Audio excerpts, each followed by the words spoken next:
Кымбаттуу көрүүчү, ден соолук биринчи байлык экендигине ынанып эле калган болсоңуз, сиз үчүн өтө маанилүү маалымат болмокчу. Качан биз ынанабыз?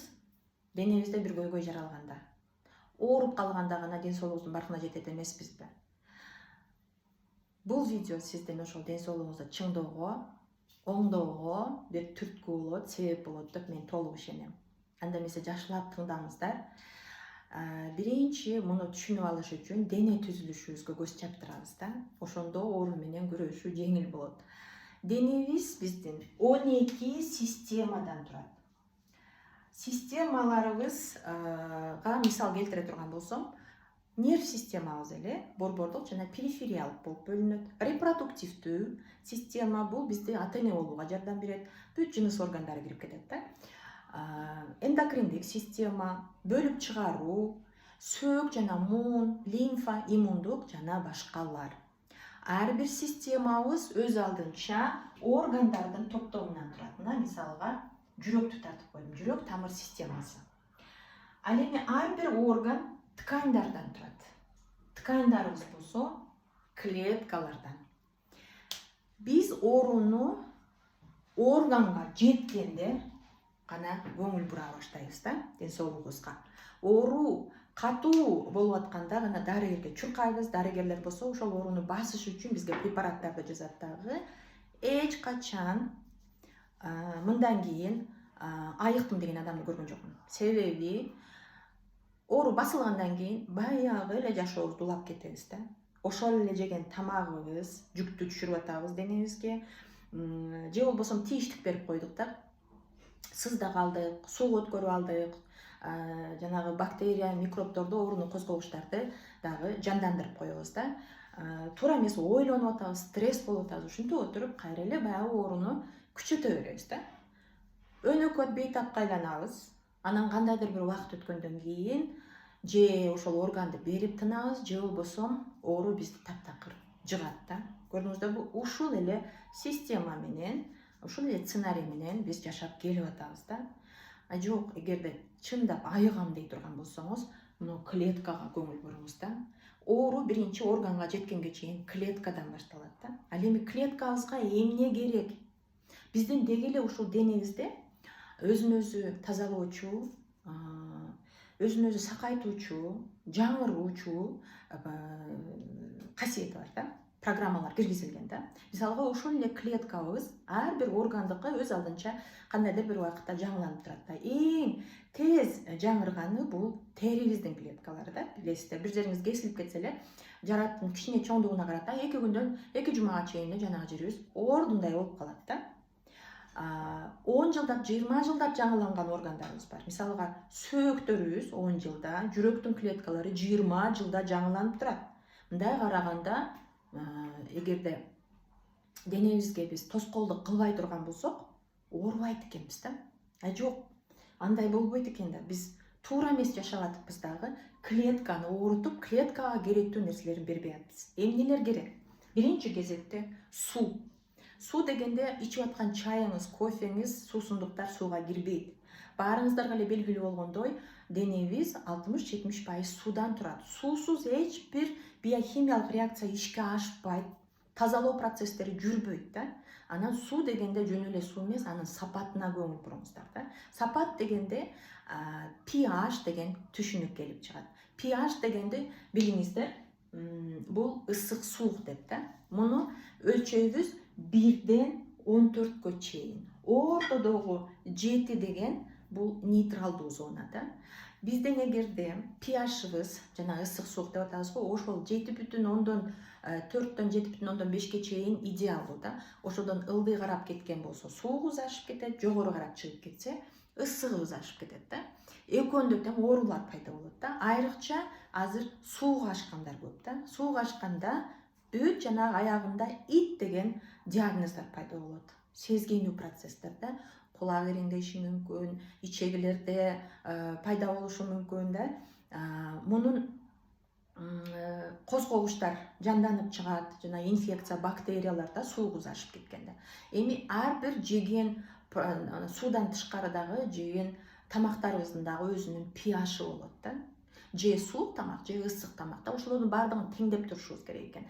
Тең дегенге келгенде денебиздин өзүнүн дагы теңдегичтери бар. Мисалы ошол эле сууну алсак, суунун өзүнүн таза суунун эле pH-ы 5,5. Ал эми Coca-Cola'nыкы болсо 2. Сиз мөмөлөрдөн сыгып алган ширеники болсо 3 да. 7ден ылдый болуп атпайбы? 7ден ылдый деген бул ооруну чакырат деген түшүндүрүп атат. Бирок жанагы теңдегичтер бар деп атпаймынбы? Буларга кайсылар кирет?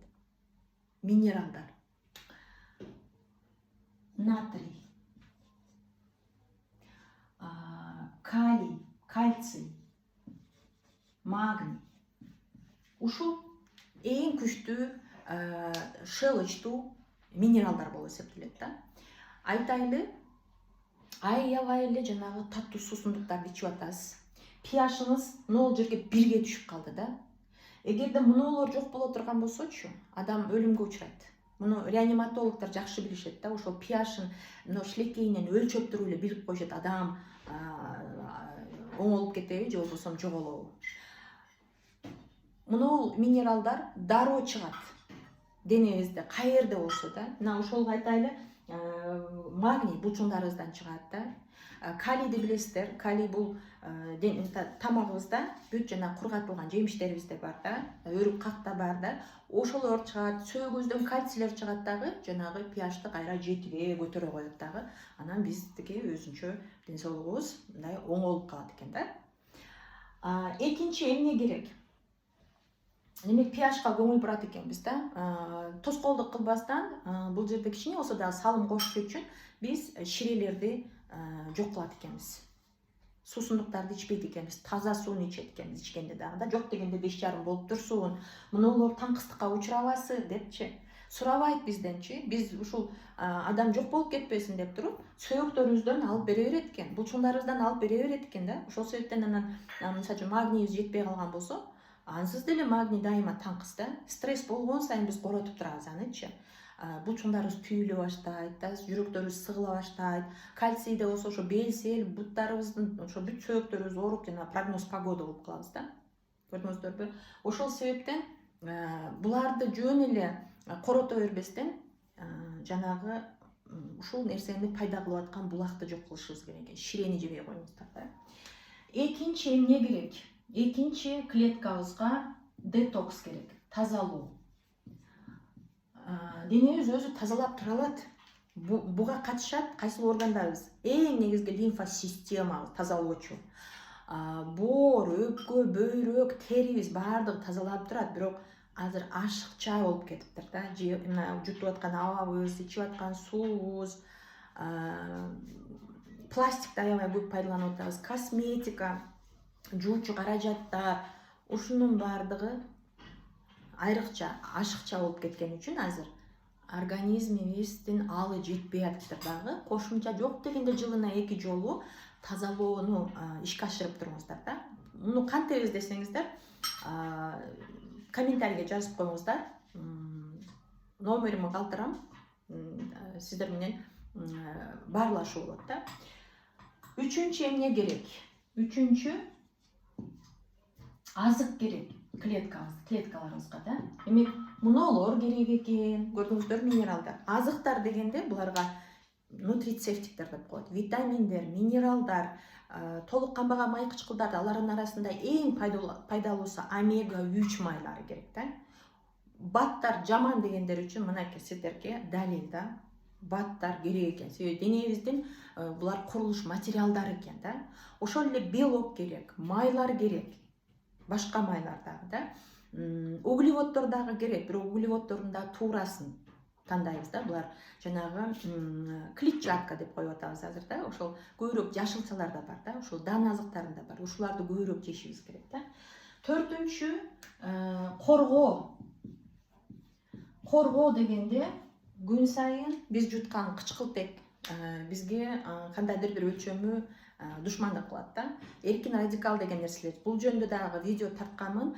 Каналга катталып алып туруп издеп көрүп чыксаңыздар болот. Ошолордун артынан клеткаларыбыз кычкылданып дагы бузулуп жок боло баштайт да. Антиоксиданттар дегендерибиз бар. Коргоочулар, булар антиоксиданттар. Видеолорду тарткан булар жөнүндө. Бешинчи, тынчтык керек биздин клеткабызга. Демек, тынчтык деген стресс болбогонго аракет кылышыбыз керек экен да. Стресс дегенде эми күн сайын болуп атпайбызбы? Ошону менен күрөшүүнү үйрөнүшүбүз керек. Буларга бизге аябай жакшы жардам берет медитациялар да. Тынчтануу, психологиялык жактан өзүбүзгө жардам беришибиз керек да. Маани бербей көп нерселерге да. Жана магний деген минералыбыз дагы ошол стрессти көтөрүүгө, туруштук берүүгө жардам берет экен. Мына ушул нерселер болгону да. Ушул нерселердин баардыгын камсыздап койсок эле, клеткабыз өзүнүн белгилүү мөөнөтүндө жаңыланып, жана бизде айыгуу процесстер өзүнөн өзү эле жүрө берет экен. Маалымат пайдалуу болгон болсо, бөлүшүп коюңуздар. Демек, баардыгы өзүбүздөн экен. Стресс болбой, тамагыбызды аябай тандап жеп, тамак ушундай эле напсибиз агып кетип атканда, көзүбүз ушундай бир башкача болуп кетип атканда эле ойлоно калышыбыз керек да. Ушул азык менин канымдын курамын кандай өзгөртөт? Ушуну кучак жайып тосуп алабы менин клеткам?